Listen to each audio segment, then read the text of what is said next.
ಎಲ್ಲರಿಗೂ ಶರಣು ಶರಣಾರ್ಥಿ. ವಚನಾಮೃತಕ್ಕೆ ಸ್ವಾಗತ. ಮೊದಲಿಗೆ ಅಲ್ಲಮ ಪ್ರಭುಗಳ ವಚನ. ಸೃಷ್ಟಿಗೆ ಕಲ್ಲು ಹುಟ್ಟಿ ಕಲ್ಲು ಕುಟಿಗನಿಂದ ಮೂರ್ತಿಯಾಗಿ ಮಂತ್ರಕ್ಕೆ ಲಿಂಗವಾಯಿತಲ್ಲ. ಇವರಿಗೆ ಹುಟ್ಟಿದ ಕೂಸ ಲಿಂಗವೆಂದು ಕೈಬಿಡಿವ ವ್ರತ ನೇಮೆಗಳೇನೆಂಬೆ ಗುಹೇಶ್ವರ. ಕಲ್ಲು ಸೃಷ್ಟಿಗೆ ಹುಟ್ಟಿದ್ದು, ಅದನ್ನು ಕಲ್ಲು ಕುಟಿಗ ಅಂದರೆ ಶಿಲ್ಪಿ ಮೂರ್ತಿಯನ್ನಾಗಿ ಲಿಂಗವಾಗಿ ಕೆತ್ತುತ್ತಾನೆ. ಅದನ್ನು ಪ್ರತಿಷ್ಠಾಪನೆ ಮಾಡಿ ಮಂತ್ರ ಹೇಳಿ ಪೂಜೆ ಮಾಡುತ್ತಾರೆ. ಜನರು ಮಂತ್ರ ಹೇಳಿ ಆ ಕಲ್ಲನ್ನು ಪೂಜೆ ಮಾಡುತ್ತಾರೆ. ಈ ಬಾಹ್ಯ ಆಚರಣೆಗಳನ್ನು ಅಲ್ಲಮ ಪ್ರಭುಗಳು ಹಲವಾರು ವಚನಗಳಲ್ಲಿ ಹೇಳಿದ್ದಂತೆ ಈ ವಚನದಲ್ಲೂ ಕೂಡ ಅದನ್ನೇ ಹೇಳಿದ್ದಾರೆ. ನಾವು ಪೂಜೆ ಮಾಡುವಂಥ ಮೂರ್ತಿ ಮತ್ತು ಲಿಂಗ ಏನಿದಾವೆ ಎಲ್ಲ ಹೇಳಿದ್ದು, ಲಿಂಗ ಸೃಷ್ಟಿ ಮತ್ತು ಕಲ್ಲು ಕುಟಿಕನಿಗೆ ಹುಟ್ಟಿದ ಕೂಸೆಂದು ಅಲ್ಲಮ ಪ್ರಭು ಹೇಳುತ್ತಾರೆ. ಅದೇ ಪಾರಮಾರ್ಥವೆಂದು, ಅದೇ ನಿಜವಾದ ಶಿವನೆಂದು ನಂಬುವವರನ್ನು ವ್ರತಗೇಡಿಗಳೆನ್ನುತ್ತಾರೆ. ಆ ಕಲ್ಲನ್ನೇ ನೀವು ಶಿವನಂತಿರಲ್ಲ, ನೀವು ವ್ರತಗೇಡಿಗಳಂತ ಹೇಳ್ತಾರೆ. ಬಹಿರಂಗದ ಪೂಜೆಗಿಂತ ಅಂತರಂಗದ ಪೂಜೆ ನಿಜವಾದ ಪೂಜೆ. ಬಹಿರಂಗದ ಪೂಜೆಗೆ ಜೋತು ಬಿದ್ದವರು ಮೂರ್ಖರು ಎಂಬುದು ಈ ವಚನದ ಭಾವಾರ್ಥವಾಗಿದೆ. ಸ್ತುತಿ ನಿಂದನೆಗೆ ಕಿವುಡನಾಗಿರಬೇಕು. ಪರಧನ ಪರಸತಿಯರಿಗೆ ಅಂಧನಾಗಿರಬೇಕು. ವಾಂಕಿನಿ ಪರಬ್ರಹ್ಮ ನುಡಿವ ಕುಕರ್ತಿಗಳ ಎಡೆಯಲ್ಲಿ ಮಾಗಿಯ ಕೋಗಿಲೆಯಂತೆ ಮೂಕನಾಗಿರಬೇಕು.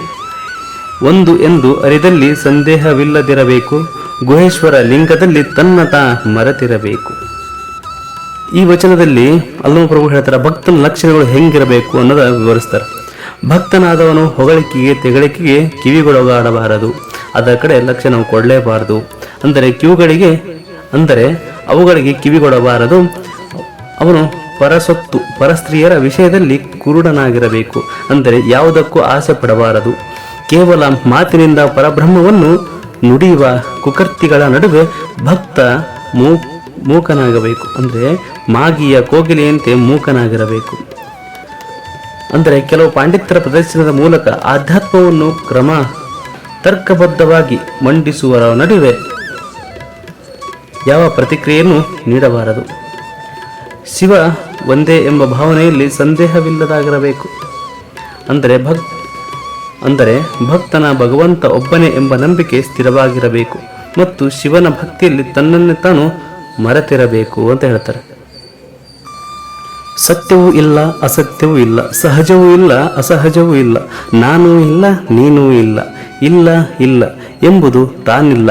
ಗುಹೇಶ್ವರನೆಂಬುದು ತಾ ಬಯಲು.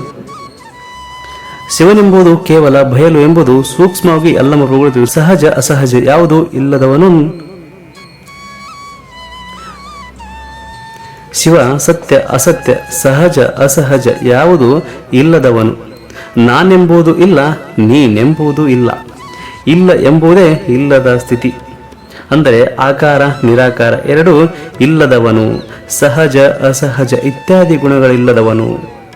ಯಾವುದನ್ನು ಹೇಳಿದರೂ ಅದು ಇಲ್ಲದವನು. ಇಲ್ಲ ಎಂಬುದೇ ಅವನ ವಿಷಯದಲ್ಲಿ ಇಲ್ಲವಾಗುತ್ತದೆ. ಏಕೆಂದರೆ ಶಿವನೆಂಬುದು ಬರೀ ಬಯಲು. ಶಿವ ಯಾವುದೇ ದ್ವಂದ್ವಗಳಿಲ್ಲದವನು. ಅವನು ಇದ್ದರೂ ಇಲ್ಲದಂತೆ ಎಟುಕಿಗೆ ನಿಲುಕದವನು. ಅಂದರೆ ಅವನು ಸರ್ವರೂಪರಹಿತ, ಸರ್ವಗುಣ ರಹಿತ, ಶೂನ್ಯವನು ಎಂಬುದು ಈ ವಚನದ ಭಾವಾರ್ಥ. ವನವೆಲ್ಲ ಕಲ್ಪತರು, ಗಿಡವೆಲ್ಲ ಮುರುಜವಣಿ, ಶಿಲೆಗಳೆಲ್ಲ ಪುರುಷ, ನೆಲವೆಲ್ಲ ಅವಿಮುಕ್ತಿ ಕ್ಷೇತ್ರ, ಜಲವೆಲ್ಲ ನಿರ್ಜಲಾಮೃತ, ಮೃಗವೆಲ್ಲ ಪುರುಷ ಮೃಗ, ಎಡಹೂವ ಹರಡೆಲ್ಲ ಚಿಂತಾಮಣಿ, ಚನ್ನಮಲ್ಲಿಕಾರ್ಜುನಯ್ಯ ನಚ್ಚಿನ ಗಿರಿಯ ಸುತ್ತಿ, ನೋಡುತ್ತಾ ಬಂದ ಕದಳಿಯ ಬನದ ಕಂಡೆ ನಾನು. ಇದು ಅಕ್ಕಮಾದೇವಿ ಹೇಳ್ತಾರ, ಅವರು ಕಂಡಂತ ಶ್ರೀಶೈಲದ ಕದಳಿ ವನ ಹೇಗಿತ್ತು ಅನ್ನೋ ಕಂಡ ಪ್ರಸಂಗವನ್ನು ಇಲ್ಲಿ ವಿವರಿಸ್ತಾರೆ.